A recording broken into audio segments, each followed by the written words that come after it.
আউযু বিল্লাহি মিনাশ শাইতানির রাজিম। বিসমিল্লাহির রহমানির রহিম। সামনে খাবার নিয়ে বইসা পড়ছি। তো অনেক খাবার এখানে আছে, ডিমের ভর্তা আছে, শুটকি ভর্তা আছে, আলু ভর্তা, ভাত, আরো অনেক কিছু আছে। ওইখানে ডাইল আছে, সবজি আছে, এরকম। তো এগুলো কোনো কিছু আমি বানাইনি। এই সাইডে হচ্ছে ক্যাটারিং এর খাবার, ভাত, ডাইল, অন্য কিছু। আর এখানে ভর্তা আছে, ভর্তা হিসাব আমার রুমের বড় ভাইরা বানাইছে সব। তো প্রায় প্রতিদিনই বলতে পারেন আমি এগুলো রান্না বান্নার কাজে বা ভর্তা বানানোর মধ্যে থাকতে পারি না। হয়তো ডিউটি থেকে আসতে লেট হয়েছে, ওনার আগে চলে আসছে, আগে বানায় ফেলছে, অথবা শিমুল ভাই দুয়া বানানি বয়ে পড়ছে, আমি গেছি গিয়ে গোসল করতাম, ঠিক আছে, এমন হয়। তো আসলে রুমের সকলেই অনেক ভালোবাসে, ভালোবাসা আসলে বলে প্রকাশ করার মতো না।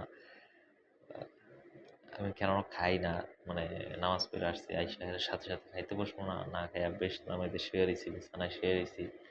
তো শুয়ে রয়েছি এটাও সবাই রাগ, তাড়াতাড়ি খামো, না খেয়ে আমি শুয়ে রয়েছি। তো আসলে এই রুমের অনেকে সবাই ভালোবাসে অনেক। আহ, আমিও তাদের প্রতি অনেক কৃতজ্ঞ। তাদের এই ভালোবাসা, আমি এত ভালোবাসা কখনো আশা করিনি যে বিদেশের বাড়িতে এত ভালো মানুষের সাথে আমার থাকা, ফের খাওয়া দাওয়া, এত সুন্দর একটা সময় আমি উপভোগ করতে পারবো। অসংখ্য ধন্যবাদ সবাইকে।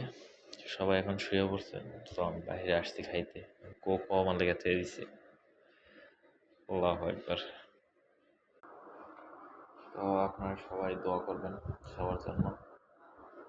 আপনারা যারা বিদেশে আছেন বা প্রবাসে আছেন বিভিন্ন দেশে, আপনাদের পাশের রুমমেটের সাথে সবসময় সর্বদা ভালো আচরণ ব্যবহার রাখবেন, ভালোবাসা রাখবেন, একে অপরকে বিভিন্ন কাজে সহযোগিতা করার চেষ্টা করবেন।